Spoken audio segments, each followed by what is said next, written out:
नमस्कार मित्रों, मैं राकेश सिंह आज आप लोगों के अपने YouTube चैनल में फिर से स्वागत और अभिनंदन करता हूं। आज मैं हिंदी निबंध में दूसरा पार्ट लेकर आया हूं, जिसमें एक लेखक भारतेंदु युग के हैं। उसके बाद मैं द्विवेदी युग पर चलूँगा। तो चलिए शुरू करते हैं। तो हमारे जो एक लेखक बचे थे वे हैं बद्री नारायण चौधरी प्रेमघन। तो बद्री नारायण चौधरी प्रेमघन, इन्हें विचारात्मक निबंधों का सूत्रपात करता या प्रवर्तक माना जाता है। तो अभी हमने देखा था कि प्रताप नारायण मिश्र आत्मव्यंजक निबंधकार थे और बद्री नारायण चौधरी कौन है? प्रेमघन जी विचारात्मक निबंधों का सूत्रपात करता या प्रवर्तक मान सकते हैं, अर्थात विचारात्मक निबंधों की शुरुआत बद्री नारायण चौधरी प्रेमघन से माना जाता है। इनके विषय में शुक्ल जी ने कहा है, अर्थात रामचंद्र शुक्ल जी ने कहा है कि ये गद्य रचना को एक कला के रूप में ग्रहण करने वाले, कलम की कारीगरी समझने वाले लेखक थे। तो शुक्ल जी ने इनके बारे में कहा है कि ये गद्य रचना को एक कला के रूप में ग्रहण करने वाले, कलम की कारीगरी समझने वाले लेखक थे। और ये इम्पोर्टेंट है, ये परीक्षा में आता है कि कलम की कारीगरी समझने वाले लेखक कौन हैं। तो शुक्ल जी ने इनके विषय में कहा है कि ये गद्य रचना को एक कला के रूप में ग्रहण करने वाले, कलम की कारीगरी समझने वाले लेखक थे। आगे देखते हैं इनका जो महत्वपूर्ण निबंध है तो बहुत, लेकिन हम लोग केवल महत्वपूर्ण पढ़ेंगे। नेशनल कांग्रेस की दुर्दशा, नेशनल कांग्रेस की दुर्दशा, बनारस का बुढ़वा मंगल। तो दिल्ली दरबार में मित्र मंडली के यार। तो तीन देख लेते हैं इनका। नेशनल कांग्रेस की दुर्दशा, बनारस का बुढ़वा मंगल, दिल्ली दरबार में मित्र मंडली के यार। तो देखिए शुक्ल जी ने इनके बारे में कहा है कि ये गद्य रचना को एक कला के रूप में ग्रहण करने वाले, कलम की कारीगरी समझने वाले लेखक थे।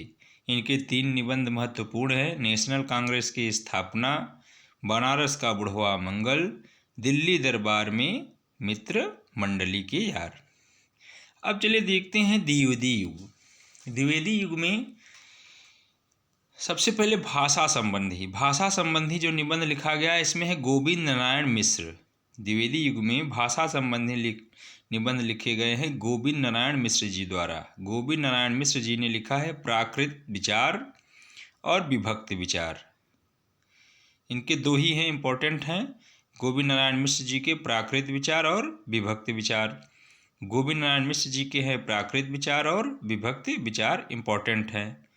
फिर दूसरे लेखक हैं जगन्नाथ प्रसाद द्विवेदी, इनका है लिंग विचार।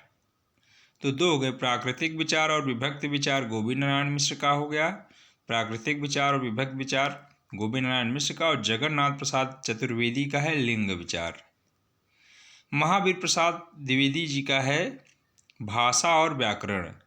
महावीर प्रसाद द्विवेदी जी का है भाषा और व्याकरण। अभी और इन लोगों के मिलेंगे, लेकिन हम लोग अभी भाषा संबंधी पढ़ रहे हैं निबंध कि भाषा पर किन्होंने क्या निबंध लिखा है।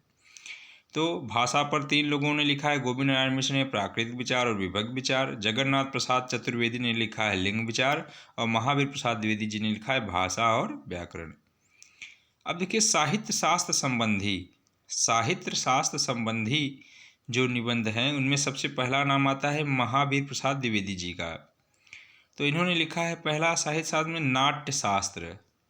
तो नाट्य शास्त्र तो एक भरत मुनि जी का है, तो वो नहीं, महावीर प्रसाद द्विवेदी जी का है निबंध नाट्य शास्त्र, और महत्वपूर्ण है। कवि और कविता, दूसरा है कवि और कविता, महावीर प्रसाद द्विवेदी जी का है। एक तो भाषा और व्याकरण, भाषा से संबंधित, दूसरा है नाट्य शास्त्र, तीसरा है कवि और कविता। फिर है कवि बनने के लिए सापेक्ष साधन। तो कवि बनने के लिए सापेक्ष साधन और उपन्यास रहस्य। तो नाट्य शास्त्र, उपन्यास रहस्य, भाषा और व्याकरण, कवि और कविता, और कवि बनने के लिए सापेक्ष साधन। ठीक, इसके बाद आचार्य रामचंद्र शुक्ल जी का तो फेमस है रस मीमांसा। अभी भाषा संबंधित है इसलिए इसमें रखा गया है, बाकी हम लोग आचार्य रामचंद्र शुक्ल जी के निबंध आगे पढ़ेंगे। तो एक बार देख लेते हैं। गोविंद नारायण मिश्र का प्राकृतिक विचार, विभक्त विचार, जगन्नाथ प्रसाद द्विवेदी का चतुर्वेदी का लिंग विचार, महावीर प्रसाद द्विवेदी जी का भाषा और व्याकरण, महावीर प्रसाद द्विवेदी जी का है नाट्य शास्त्र, कवि और कविता, कवि बनने के लिए सापेक्ष साधन और उपन्यास रहस्य, आचार्य शुक्ल जी का है रस मीमांसा। अब इसके बाद देखिए अगला है, क्योंकि मैं मुख्य पढ़ा रहा हूँ, रूप नारायण पांडे। रूप नारायण पांडे का है चित्तौर का सर्वनाश, चित्तौर का सर्वनाश। रूप नारायण पांडे का है चित्तौर का सर्वनाश। तो रूप नारायण पांडे जी का है चित्तौर का सर्वनाश। अब देखते हैं महावीर प्रसाद द्विवेदी जी। महावीर प्रसाद द्विवेदी जी का है एक कथन है कि साहित्य को ज्ञान राशि का संचित कोष कहा है। महावीर प्रसाद द्विवेदी जी ने साहित्य को क्या कहा है? साहित्य को ज्ञान राशि का संचित कोष कहा है। महावीर प्रसाद द्विवेदी जी ने साहित्य को ज्ञान राशि का संचित कोष कहा है। काशी नागरी प्रचारिणी में इन्हें आचार्य की पदवी दी थी। काशी नागरी प्रचारिणी ने इन्हें आचार्य की पदवी दी थी और इन्होंने साहित्य को ज्ञान राशि का संचित कोष कहा है।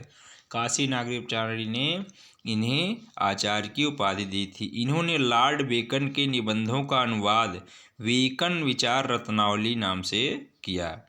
तो इन्होंने क्या किया है? लॉर्ड बेकन जो कि अंग्रेजी के प्रथम निबंधकार माने जाते हैं, उनके निबंधों का हिंदी में अनुवाद किया बेकन विचार रत्नावली से, बेकन विचार रत्नावली से। तो काशी नागरी प्रचारिणी सभा ने इन्हें आचार्य की उपाधि दी थी। साहित्य को ज्ञान राशि का संचित कोष इन्होंने कहा है और बेकन रत्नावली नाम से इन्होंने लॉर्ड बेकन के निबंधों का अनुवाद किया है।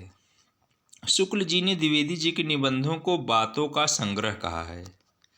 शुक्ल जी ने द्विवेदी जी के निबंधों को बातों का संग्रह कहा है, अर्थात बातों का संग्रह। तो ये दो हो गया। एक इनका हो गया महावीर प्रसाद द्विवेदी जी का कि साहित्य को ज्ञान राशि का संचित कोष कहा है। दूसरा, इन्हें काशी नागरी प्रचारिणी सभा ने आचार्य की पदवी दी थी। इन्होंने बेकन विचार रत्नावली से बेकन के निबंधों का अनुवाद किया था। फिर शुक्ल जी ने इन्हें द्विवेदी जी के निबंधों को बातों का संग्रह कहा है। क्या कहा है? बातों का संग्रह कहा है। नंद दुलारे वाजपेयी ने द्विवेदी जी को कपास की खेती करने वाला निबंधकार कहा है। तो बातों का संग्रह शुक्ल जी ने और कपास की खेती करने वाले निबंधकार किसे कहा है? नंद दुलारे वाजपेयी जी ने द्विवेदी जी को कहा है कि कपास की खेती करने वाले निबंधकार थे। अब देखिए इनका मुख्य है, अभी हमने ऊपर पढ़ा भी था, संपत्ति शास्त्र, नाट्य शास्त्र, रसज्ञ रंजन, उपन्यास रहस्य। संपत्ति शास्त्र, नाट्य शास्त्र, रसज्ञ रंजन, उपन्यास रहस्य। और है कालिदास के समय का भारत, कालिदास के समय का भारत, कवि और कविता, भाषा और व्याकरण, ये हमने ऊपर भी पढ़ा था। महाकवि माघ का प्रभात वर्णन, महाकवि माघ का प्रभात वर्णन। तो संपत्ति शास्त्र, नाट्य शास्त्र, रसज्ञ रंजन, उपन्यास रहस्य, कालिदास के समय का भारत, कवि और कविता, भाषा और व्याकरण, महाकवि माघ का प्रभात वर्णन। यहाँ हमने देखा भी था। फिर देखिए क्या है इनका मुख्य कि शुक्ल जी ने द्विवेदी जी के निबंधों को बातों का संग्रह कहा है। नंद दुलारे वाजपेयी जी ने कपास की खेती कहा है। संपत्ति शास्त्र, नाट्य शास्त्र, रसज्ञ रंजन, उपन्यास रहस्य, कालिदास के समय का भारत, कालिदास के समय का भारत, कवि और कविता, भाषा और व्याकरण, महाकवि माघ का प्रभात वर्णन। तो ये महत्वपूर्ण निबंध महावीर प्रसाद द्विवेदी जी का है। बाकी तो इन्होंने लिखा बहुत है। अब देखते हैं अध्यापक पूर्ण सिंह, ये भी बहुत महत्वपूर्ण है। अध्यापक पूर्ण सिंह, इनका परीक्षा में आता भी है। आचरण की सभ्यता, मजदूरी और प्रेम, सच्ची वीरता और कन्यादान। ये 4 महत्वपूर्ण हैं, बाकी तो इन्होंने लिखा बहुत है। आचरण की सभ्यता, आचरण की सभ्यता, मजदूरी और प्रेम, आचरण की सभ्यता, मजदूरी और प्रेम, सच्ची वीरता, कन्यादान। तो ये 4 इनके महत्वपूर्ण हैं, आचरण की सभ्यता, मजदूरी और प्रेम और सच्ची वीरता। फिर देखिए अगले महत्वपूर्ण द्विवेदी युगीन लेखक आ गए हैं हमारे सामने, बाल मुकुंद गुप्त। बाल मुकुंद गुप्त, जो कि इनके निबंध तो बहुत कम हैं, लेकिन इन्होंने जो भी लिखा है बहुत अच्छा लिखा है। ये शिव शंभू का चिट्ठा, ये शिव शंभू का चिट्ठा नाम से तत्कालीन गवर्नर जनरल को पत्र लिखते थे। शिव शंभू का चिट्ठा के नाम से उस समय जो अंग्रेजी गवर्नर जनरल थे उनको चिट्ठी लिखते थे, शिव शंभू का चिट्ठा। इनके निबंध गुप्त निबंधावली नाम से प्रकाशित हैं। इनके निबंध गुप्त निबंधावली नाम से प्रकाशित हैं। द्विवेदी जी ने लिखा था कि हिंदी अच्छी बस एक व्यक्ति लिखता था, वो था बाल मुकुंद गुप्त। तो इनके विषय में द्विवेदी जी ने कहा था कि हिंदी एक ही व्यक्ति लिखता था, अच्छी हिंदी लिखता था, वो था बाल मुकुंद गुप्त। तो बाल मुकुंद गुप्त को भारतेंद्र युग एवं द्विवेदी युग की कड़ी के रूप में जाना जाता है। बाल मुकुंद गुप्त को भारतेंद्र युग एवं द्विवेदी युग की कड़ी के रूप में माना जाता है, जाना जाता है या माना जाता है। तो इनके बारे में देखिए, शिव शंभू का चिट्ठा नाम से गवर्नर को चिट्ठी लिखते थे। इनके निबंध गुप्त निबंधावली नाम से प्रकाशित हैं। द्विवेदी जी ने लिखा था कि हिंदी अच्छी बस एक व्यक्ति लिखता था, वो बाल मुकुंद गुप्त था। बाल मुकुंद गुप्त को भारतेंद्र एवं द्विवेदी युग की कड़ी के रूप में जाना जाता है। किसके रूप में? भारतेंद्र एवं द्विवेदी युग के कड़ी के रूप में। इनके प्राण भारतेंद्र युग के हैं और शरीर द्विवेदी युग के हैं। प्राण भारतेंद्र युग के क्यों है? क्योंकि भारतेंद्र युग में ही इनका जन्म हुआ था, और शरीर किस युग का है? द्विवेदी युग का। तो इनका है शिव शंभू के चिट्ठे, शिव शंभू के चिट्ठे, चिट्ठे और खत। शिव शंभू के चिट्ठे, चिट्ठे और खत। भाषा एवं व्याकरण नामक निबंध में अस्थिरता शब्दों को लेकर द्विवेदी जी भाषा एवं व्याकरण नामक निबंध में अस्थिरता नहीं अनिस्थिरता शब्द को लेकर द्विवेदी जी एवं बाल मुकुंद गुप्त में मतभेद हो गया। गुप्त जी ने अपना नाम बदल कर आत्माराम के नाम से खूब खिल्ली उड़ाई। द्विवेदी जी की खूब खिल्ली उड़ाई। एक निबंध आया था भाषा एवं व्याकरण निबंध, इनमें द्विवेदी जी ने अनिस्थिरता शब्द का प्रयोग किया था, जिसका खिल्ली उड़ाने के लिए गुप्त जी ने अपना नाम बदलकर आत्माराम रख दिया था और उनकी खूब खिल्ली उड़ाई। जिसके उत्तर में द्विवेदी जी ने अपना नाम बदलकर कल्लू अलहित के नाम से सरगव नरक ठिकानों नहीं शीर्षक से उत्तर दिया।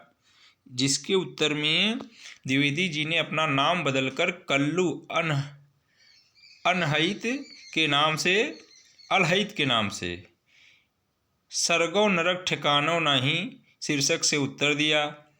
गोविंद नारायण मिश्र ने द्विवेदी जी का पक्ष लेकर आत्माराम की टेंटे शीर्षक से निबंध लिखा। गोविंद नारायण मिश्र जी ने आत्माराम की टेंटे शीर्षक नाम से निबंध लिखा।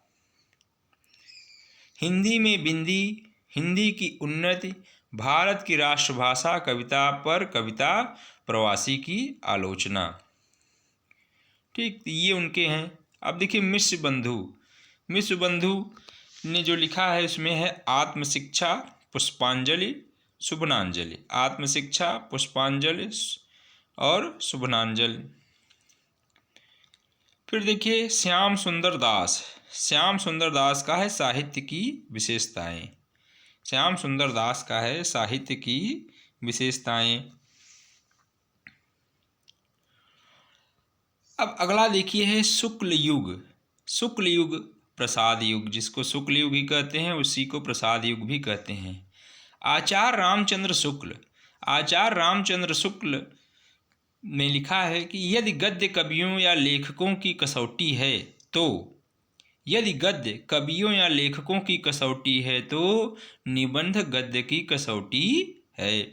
भाषा की पूर्ण शक्ति का विकास निबंधों में ही सबसे अधिक संभव है। भाषा की पूर्ण शक्ति का विकास निबंधों में ही सबसे अधिक संभव है। तो यदि गद्य कवियों या लेखकों की कसौटी है तो निबंध गद्य की कसौटी है। भाषा की पूर्ण शक्ति का विकास निबंधों में ही अधिक संभव है। आचार्य शुक्ल का निबंध संग्रह चिंतामणि नाम से प्रकाशित हुआ। आचार्य शुक्ल का निबंध संग्रह चिंतामणि नाम से प्रकाशित हुआ। चिंतामणि चिंतामणि 4 भाग में प्रकाशित है। चिंतामणि 4 भागों में प्रकाशित है। तो इनका निबंध संग्रह चिंतामणि नाम से प्रकाशित हुआ, जो 4 भागों में प्रकाशित है। चिंतामणि भाग 1 पहले विचार वीथी नाम से 1930 में प्रकाशित हुआ। चिंतामणि भाग 1 पहले विचार वीथी नाम से 1930 में प्रकाशित हुआ। नोट: भाव या मनोविकार पर आधारित मनोवैज्ञानिक निबंधों का सूत्रपात आचार्य शुक्ल द्वारा हुआ। भाव या मनोविकार पर आधारित मनोवैज्ञानिक निबंधों का सूत्रपात आचार्य शुक्ल द्वारा हुआ। तो इनका चिंतामणि नाम से निबंध संग्रह प्रकाशित हुआ, जो 4 भागों में था। पहला इनका भाग जो प्रकाशित हुआ विचार वीथी के नाम से 1930 में प्रकाशित हुआ।